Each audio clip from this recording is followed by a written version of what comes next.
This is The Big Breakdown, a long look back at some of the biggest stories we're covering for you at the Hidden Killers podcast and True Crime Today.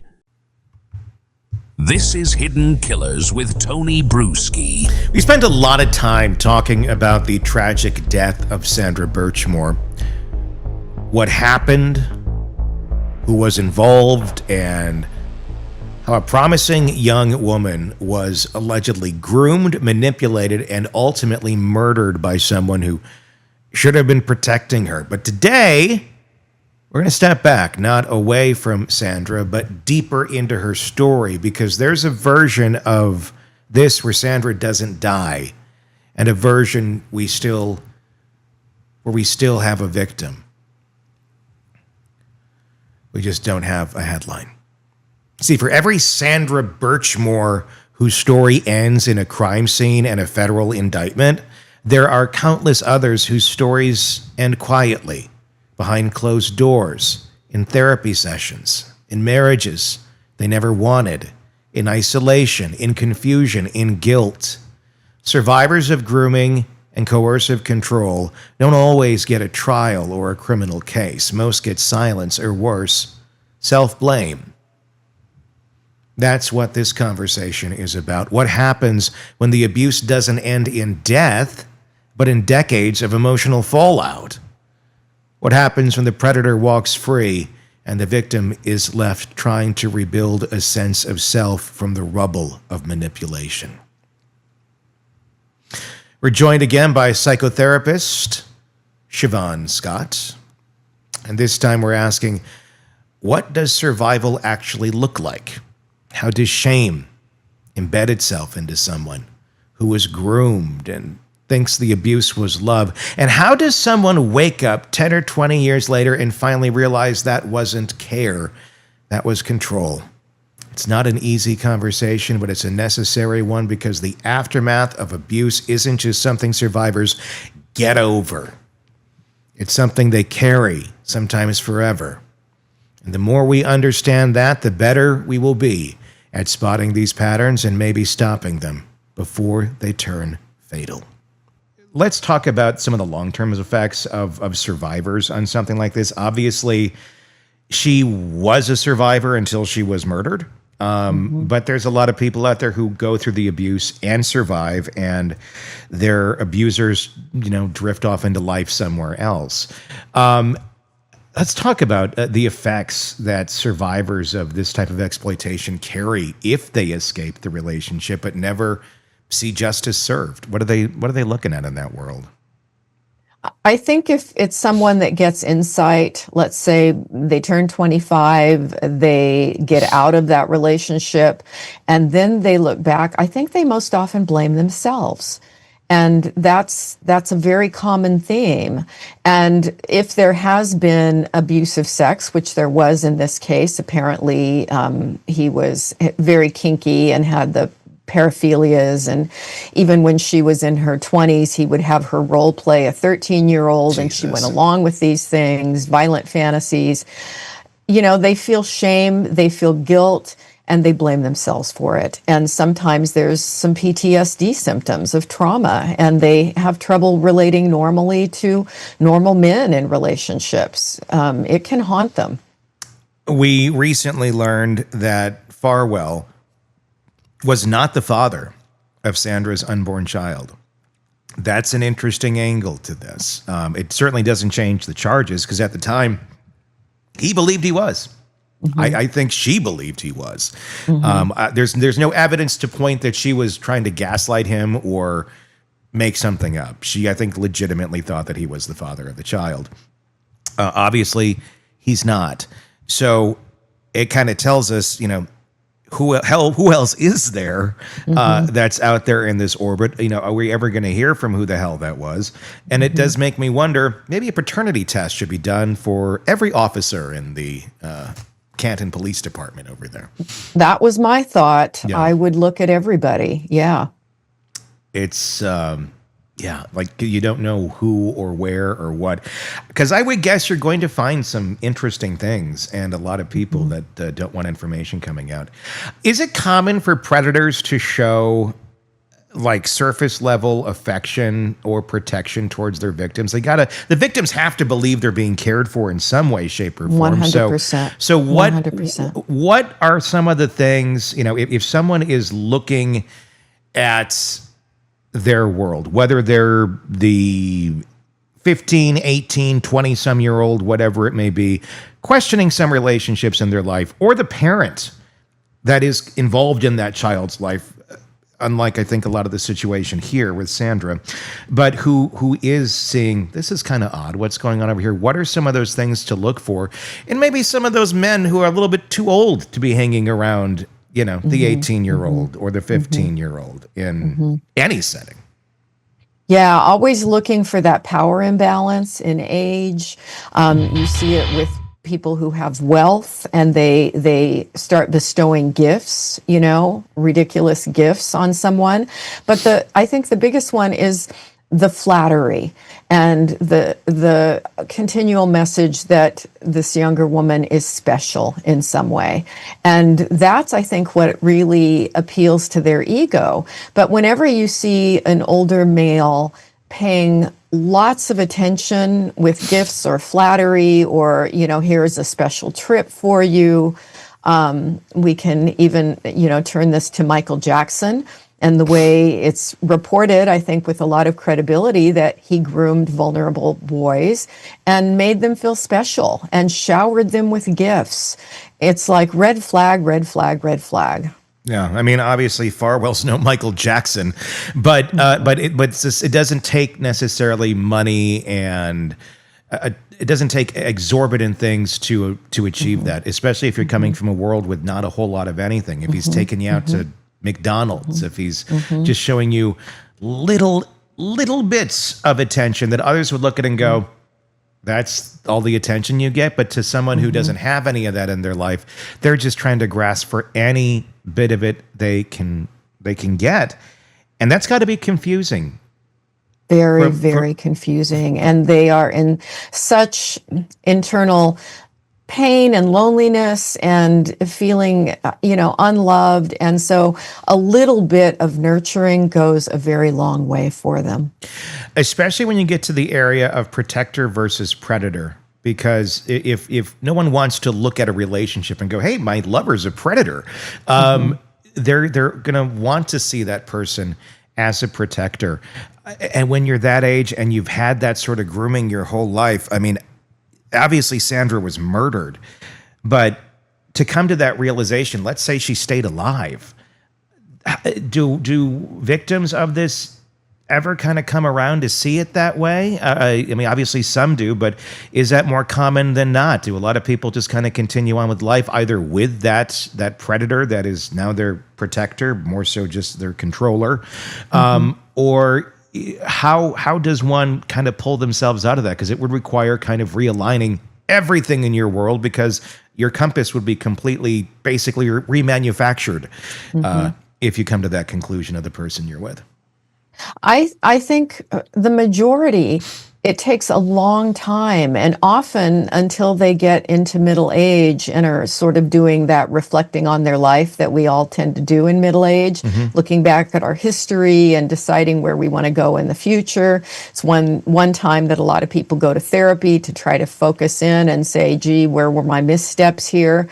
And that's, I think, when the majority can start to reflect and look at the history of relationships. And, another one that comes up, I remember a teacher when I was in 7th grade who gave me lots of extra attention and really commented inappropriately on my appearance. I mean, I look back at it now and, oh my gosh, every red flag goes off. But when I was in 7th grade, I really liked him. He made me feel good. He made me feel special. So I think it takes a lot of time and wisdom and looking back over our histories before we see it. These groups like this, it's one thing when it's the police and it's the Explorers program. They can control the narrative pretty good because they are the police. But there's all sorts of groups out there that we hear all the time. And so in this group is involved with doing things to children. And obviously it happens all of the time. And a lot of these people have no past record. It doesn't mean they didn't do anything. It means so that they probably haven't been caught doing it. They really had a system around it. But when you have that sort of a situation, people do what they can. Hopefully, a lot of organizations don't even run background checks on people that are hanging out with children or involved with them. But the ones that do, nothing comes up. They may not find it. Yeah. And if you don't have that, then it becomes a gut thing. Then you got to take a look at who you're hiring, who's coming in, and who's going to be acting certain ways around children. How do we better recognize these signs of grooming and emotional abuse before it ends in tragedy? That is one of the insidious things, is that the people who are good at this present wonderfully. And again, the churches, Boy Scouts, teachers in many cases. It seems like every week there's a horror story about a teacher, some of them women now. It's how to see red flags when there's nothing in the history. And I think probably the majority of cases, there's nothing in the history. My gosh, would in-depth psychological testing catch some of it? Maybe, but that would cost, you're looking at large-scale psych testing of every police officer, probably not economically feasible. But in an ideal world, we would take a very close look at anybody who's unmonitored around children. Doctors, we can think of the doctor that was, the Olympic doctor and molested all the gymnasts for years. It's like these people know how to present as pillars of society. If we were to do that, obviously, yes, there's so many things that are prohibitive of it. We don't have enough people to probably execute these tests. We do not. And carry them out, number one. Number two, the cost of it, and I hate that, but that's the world. But let's just theoretically say we did, that we were able to do in-depth psychological testing on all these people in power. Do you think we'd be surprised by how many people wouldn't pass the test? I would guess we would be surprised. Yeah. I know that they do testing for nuclear plants and for good reason. I don't know the percentage of people that they rule out, but they do rule a significant number out. They should do it for correctional officers. They should do it for law enforcement officers. And I think a lot would be filtered out. A lot of law enforcement people who apply for law enforcement jobs are filtered out. But, again, it's not through the kind of in-depth psychological testing that I think would catch more. In your experience, we get the victim here who committed suicide or murder staged as a suicide. But there's a lot of people who that's not how it ends. They end up by themselves, isolated. Their abuser maybe stays, maybe goes. How do you handle that as a psychotherapist when somebody comes to you? Maybe they've made a maybe not even they haven't made a realization. They just know something's wrong in their life. How do you help someone like a Sandra Birchmore if she came to you to see what was going on in their world? I can't imagine it's a quick wake up, look at the world. It's got to be a couple steps in before to allow them to see that. Yeah, helping them feel safe, being that heart-to-heart connection where they feel accepted, where they feel understood, and then gradually going over, I like to do that with all my clients, going over a timeline of their lives. What were the good points? What were the not so good points? What was pivotal in your development, and then kind of trying to connect all the dots with where you are today. And often at that point, you can get some insight from them when they look back at their relationship history. And ultimately, these kind of grooming predatory relationships, most of the time they don't end well. They end with someone being hurt in some way, being cast off, maybe after they've had several children with that person, and helping them have compassion for themselves and have empathy for themselves and see that they deserved better than what they got in life thus far. And then, of course, helping them build a support system. Sometimes, there are groups for women who have had a lot of trauma in the past, and that can really be a thing that helps. If if that one, that conversation and what Siobhan was talking about there didn't hit yet, go back and listen again, because what she was laying out there isn't just a theory, it's the lived experiences of thousands of people. Women, men who've survived grooming, exploitation, and psychological abuse that the world either didn't see or didn't want to see. What happened to Sandra Birchmore didn't start with murder. It started with validation, with attention, with a man in a uniform telling a vulnerable girl that she was special. And that's the formula. Find someone isolated, offer them something they've been starving for, love, purpose, protection, and then twist it. That's how predators work. And the worst part, the grooming is so effective that when the manipulation becomes abuse, the victim still thinks it's love. Siobhan said something that stuck with me in there, that predators often present as protectors. And that's the real horror here. It's not the monsters in the dark. It's the ones smiling at you in the daylight. The ones who look safe, respected, put together. Those are the ones who slip through every background check, the ones who pass every character reference, the ones who know exactly how to hide. And when victims survive those relationships, they're not always vindicated. Sometimes they're dismissed. Sometimes they're blamed. Sometimes they're so conditioned, they don't even recognize what happened until middle age, or if ever. So if you're listening to this and wondering, why didn't she say something sooner, or why didn't she just leave, you missed the point. She did speak and no one listened. She tried to leave, and he allegedly killed her. This isn't just about Sandra Birchmore. It's about the cycle, about the pattern, about the systems, the people who let this happen. And if we don't talk about what survival really looks like, then we're just waiting for the next Sandra and the next. This is Hidden Killers with Tony Bruschi. The death of Sandra Birchmore wasn't just a tragedy.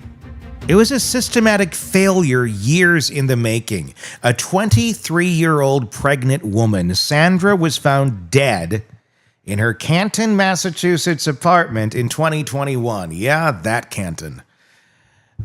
The official line? Suicide. Case closed. Except now, years later, that ruling has unraveled. Federal prosecutors have indicted former Stoughton police officer Matthew Farwell for her murder, alleging a long-term pattern of grooming, manipulation, and control that began when Sandra was just 15 years old. Under the badge, inside a police mentorship program meant to protect kids like her. But Farwell wasn't the only officer in her orbit. Because could the police in this area fail more people en masse? Others, his twin brother, a school resource officer, even a deputy chief. These are all different people. His brother, a school resource officer, and a deputy chief. More people. It's not all the same person. Those are multiple people, all in the same orbit of passing this girl who, at the age of 15, started in the Police Explorer program, eventually turned into an adult. Matthew started violating her under the age of 18, and then the others just thought, well, we've heard such good reviews. It's insane. This is insane. But this is how these people acted. And only one has charges against them. They've been named in civil suits and post-commission hearings, and while none of them have been criminally charged other than the one, their quiet resignations, expired certifications, and institutional silence speaks volumes. It's a story that goes beyond one predator and begins to look a lot more like a culture of rape.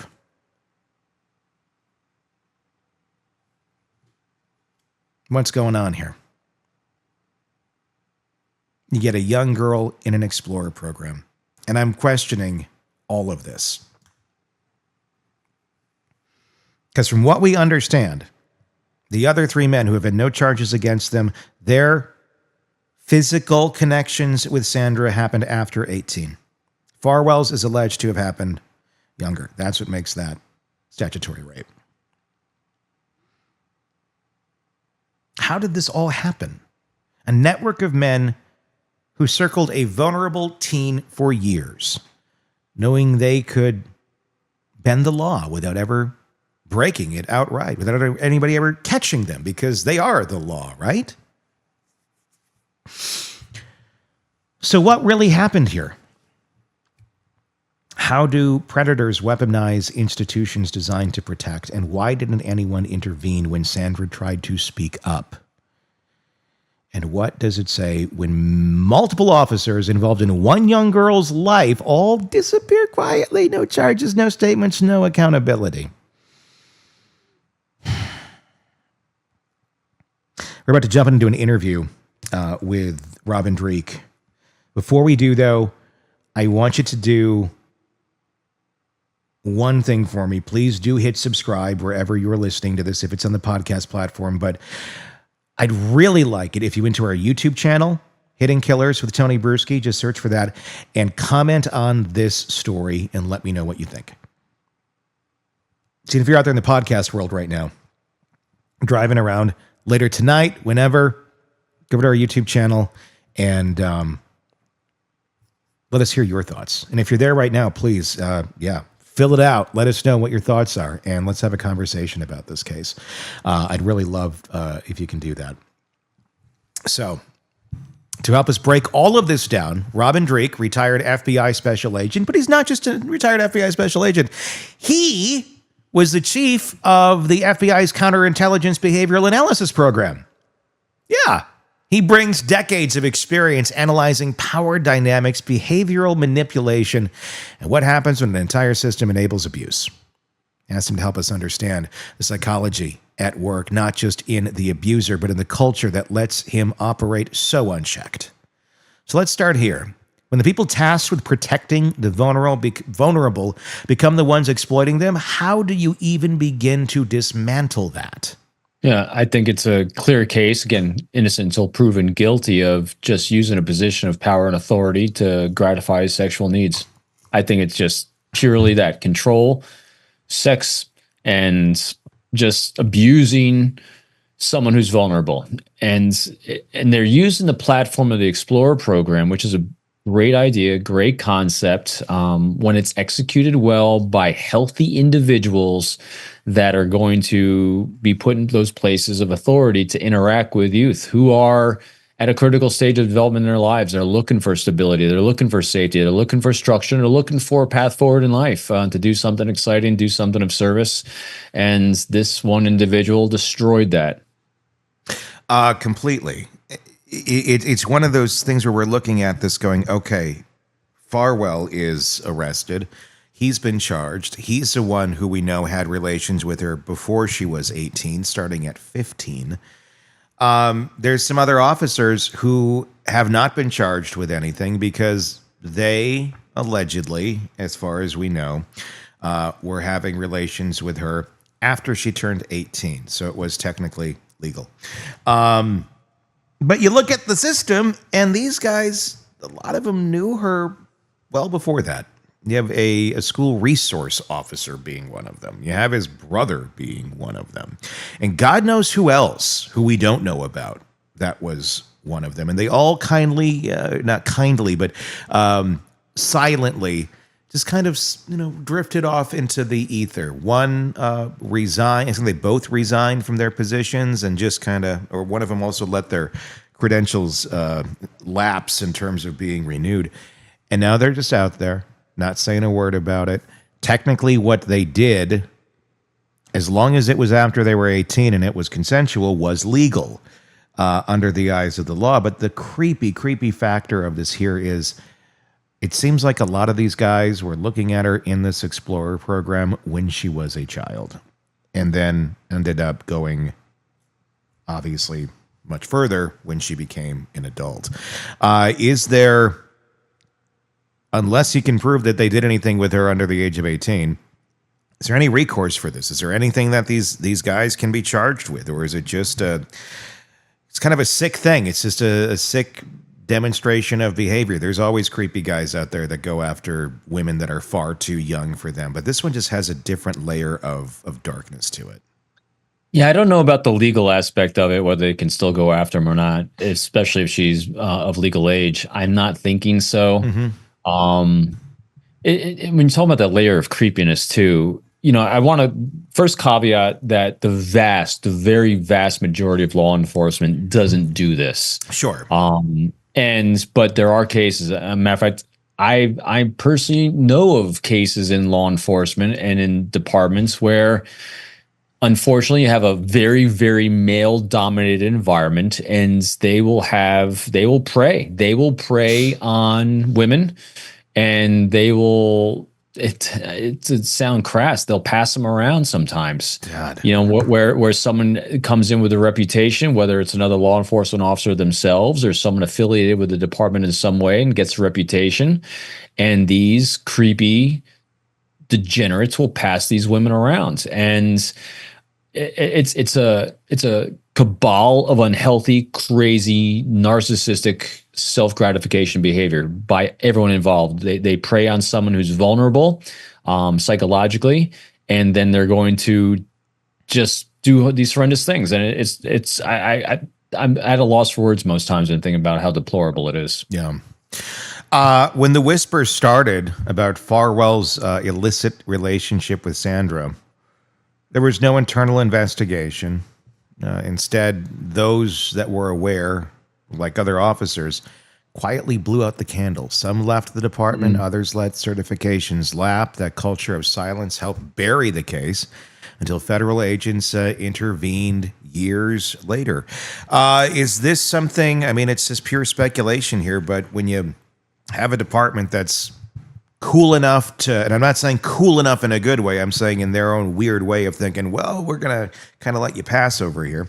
But they're, I guess, chill enough that they don't go and investigate this. They don't raise a red flag. They don't go, that none of this is okay. You can't just, disappear from this. That's a culture. That's not just one person that's trying to slowly slip into the silence. That's other people going, okay, we'll let you pass. What does that say? Does that mean other people could be involved in this that we don't know about? Does that just say, look, I got your back here because you got my back there? I mean, it's obviously there's that solid line of blue that can exist in some departments. What do you think is happening here? I mean, this is a department. It's Canton PD. Again, we're back here. We're back in near Karen land. Yes. And this is what a lot of people had issues with in the Karen trial. They would look at this. They were trying to even bring some of this evidence into the trial, but they did not, of showing a pattern of bad behavior, of covering things up. And this is not the Karen Reed case. And I think the two stand very differently on their own.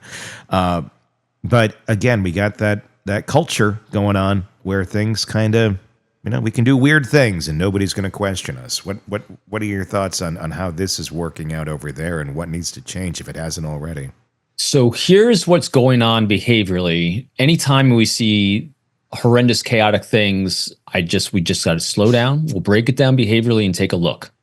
So first, let's go back to motivations of all human beings that are designated Homo sapiens, us.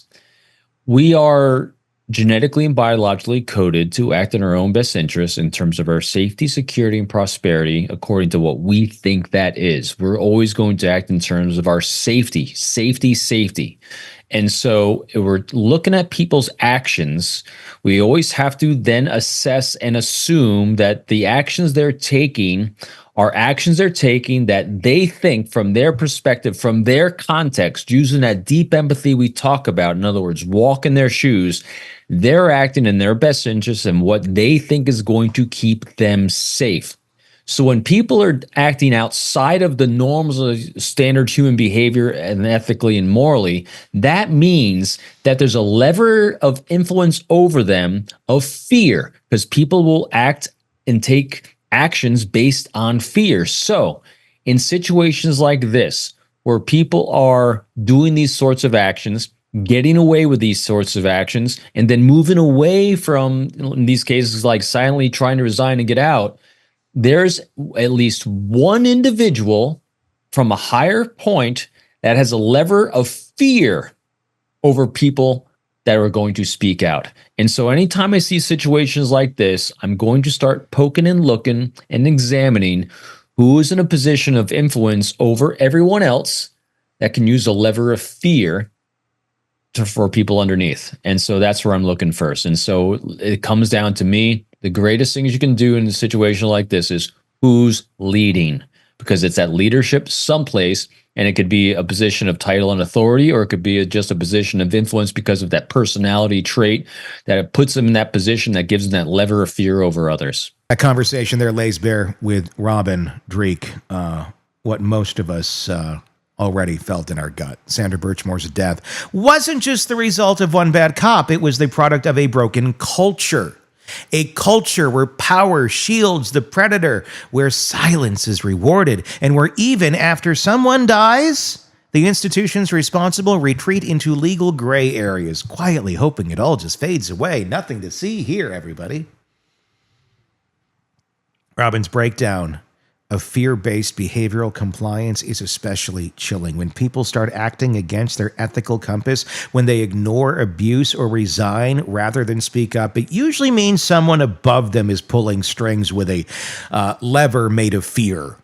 Whether that's positional authority or social influence, the effect is the same. Good people go quiet, and predators stay protected.